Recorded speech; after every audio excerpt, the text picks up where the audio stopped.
గిరిజన గురుకుల విద్యాలయాల సెక్రటరీ గారి కార్యాలయం ముందు మా యొక్క నిరసన విద్యార్థుల తల్లిదండ్రుల యొక్క నిరసన తెలియజేస్తూ ఉన్నాం. మనం అనుకున్నాం ఆనాడు ఉమ్మడి రాష్ట్రంలో కూడా ఇట్లా అనుకోలే. మనం తెలంగాణ సపరేట్ తెలంగాణ వస్తే మన పిల్లలకు చదువులు వస్తాయి, ఉద్యోగాలు వస్తాయి, నీళ్ళు వస్తాయి, నిధులు వస్తున్నాయని చెప్పేసి అనుకున్నాం. కానీ ఒక విషయం ఏంటంటే విద్యా సంవత్సరం ప్రారంభమైంది, 2 నెలలు గడుస్తూ ఉంది. తల్లిదండ్రులు ప్రైవేట్ స్కూల్లో ఫీజులు కట్టి చేర్పించలేనటువంటి పరిస్థితి. ఇవాళ ఏ స్కూల్లో చేర్పించాలన్నా లక్షల రూపాయలు ఫీజులు అవసరం.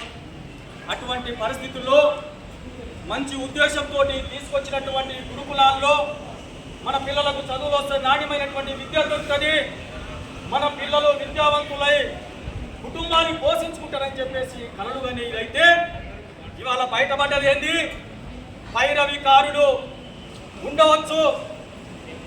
మేము అధికారులకు వ్యతిరేకం కాదు, మేము బంధు ప్రీతి వాళ్ళకు వ్యతిరేకం కాదు.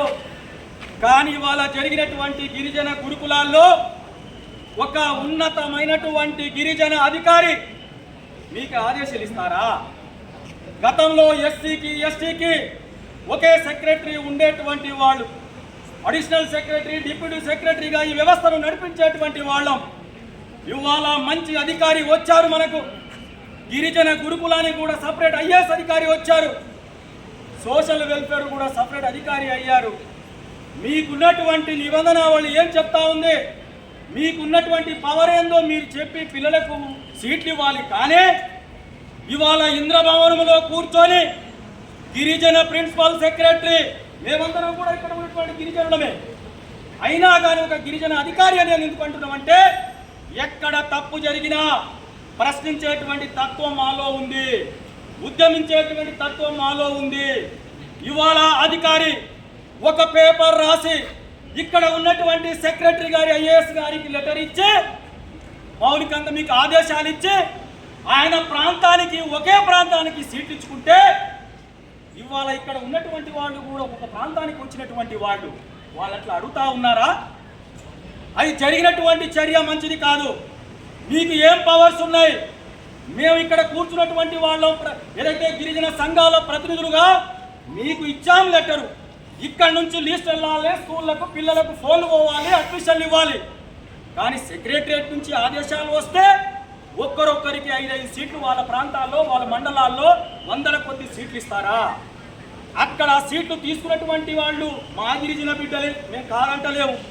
కానీ పైరవి దళారులు, పైరవి చేసేటువంటి వాళ్ళు, సీట్లను అమ్ముకున్నటువంటి వాళ్ళు కట్టలు పట్టుకొచ్చి మీ దగ్గర ఇస్తే ఈ పేపర్లు అవుతున్నాయి.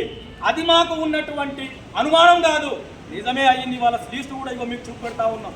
ఈ లిస్టు, ఈ ప్రాంతీయ తత్వం మేము ఇది నశించాలని చెప్పేసి అంటా ఉన్నాం. ఈ రాష్ట్రంలో ఉన్నటువంటి పేరెంట్స్ నా సొంత జిల్లా మహబూబ్ నగర్, నల్లగొండ, అక్కడ సీట్ ఇవ్వమని ఫస్ట్ అడుగుతారు. అక్కడ లేకుంటే ఎక్కడైనా ఇవ్వండి సార్ మా పిల్లలకు చదువుకుంటామని చెప్పేసి 2వ ఆప్షన్ పెడతారు. అట్లా అడిగేటువంటి వాళ్ళు. కానీ ఆయన సొంత మండలానికి ఇది ఉపేక్షించేది లేదు, విడిచిపెట్టేది లేదు. ఇవాళ గతంలో సెక్రటరియట్ లోపలికి రాణించకపోయేటువంటి వాళ్ళు, ప్రిన్సిపాల్ సెక్రటరీ కానీ సీఎంఓ ఆఫీసు కానీ ఎవరేమైనా కానీ మా అస్తిత్వానికి మా పిల్లలకు నష్టం జరిగేటువంటి చర్యలు ఇవాళ గురుకులం నుంచి వెలువడినాయి. కాబట్టి దీన్ని మేము నిరసిస్తూ ఉన్నాము. రాబోయేటువంటి రోజుల్లో పారదర్శకత పాటించండి. మంచి అధికారులు ఉన్నారు, మీ మీద మా కోపం కాదు. ఇవాళ ఐఏఎస్లు ఉన్నారు, డిప్యూటీ సెక్రటరీలు ఉన్నారు, మీ వారి మీద మా కోపం కాదు. కానీ పారదర్శకత పాటించండి అని చెప్పేసి అంటా ఉన్నాం. మా దగ్గర ఇది చెప్పాలో లేదో కానీ రికార్డ్స్ కూడా ఉన్నాయి. ఒక్కొక్క ప్రిన్సిపాల్స్ మాట్లాడి చెప్పినటువంటి వాళ్ళ ఏమేమి ఉన్నాయో, ఎంత అవకతవకలు జరిగినాయో అవసరం వస్తే మీడియా రూపంగా అవన్నీ కూడా బయటికి తీసుకొస్తాము. ఇదే కార్యాలయం ముందు అందరి ముందు మీ అధికారుల ముందే దాన్ని ప్రొడ్యూస్ చేస్తాము. ఇది గమనించాలని చెప్పేసి మేము అంటా ఉన్నాము. అందుకనే ఎవరైతే గురుకులాలో అప్లై చేసుకున్నారో వారందరినీ కూడా మీకు రిప్రజెంటేషన్ చేసుకున్నారో అందరినీ కూడా సీట్లు ఇవ్వాలని చెప్పేసి ప్రధానమైనటువంటి డిమాండ్తో ఇవాళ నిరసన తెలియజేస్తా ఉన్నాము. ఇవాళ ఇక్కడితో అయిపోయేది కాదు, ఇవాళ 10 మందే కావచ్చు. ఇది రాష్ట్ర వ్యాప్తంగా ఒక ఉద్యమంగా తయారు చేస్తాం. ప్రతి పేరెంట్ కదిలిస్తాం.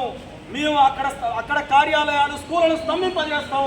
మీ అధికారులను కూడా, మీ కార్యాలను కూడా స్తంభింపజేసే వరకు మా పోరాటం ఉంటుంది. మీరు పద్ధతులు మార్చుకోండి. ఆ సెక్రటరీ ఇచ్చినటువంటివి ఏమున్నాయో చెప్పండి.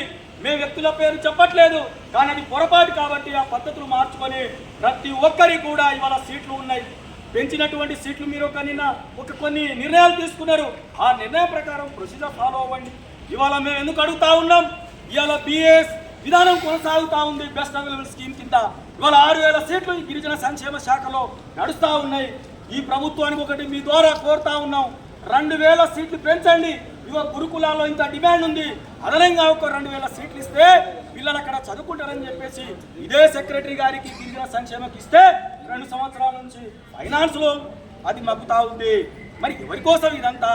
బంధు ప్రీతి, ప్రాంతీయ ప్రీతి, ప్రాంతీయ తత్వం నశించాలని చెప్పేసి పోరాటం చేసి సాధించుకున్నటువంటి తెలంగాణలో మీరు ఇలాంటి కార్యక్రమాలకు సహిస్తే, మీ బంధువులు, మీకు తెలిసిన వాళ్ళు అలాంటి వాళ్లకు సహకరిస్తే మాత్రం ఈ విద్యార్థుల యొక్క తల్లిదండ్రులు కావచ్చు, ఈ ప్రజా సంఘాలు, గిరిజన సంఘాలు దాన్ని ఊరుకోరు.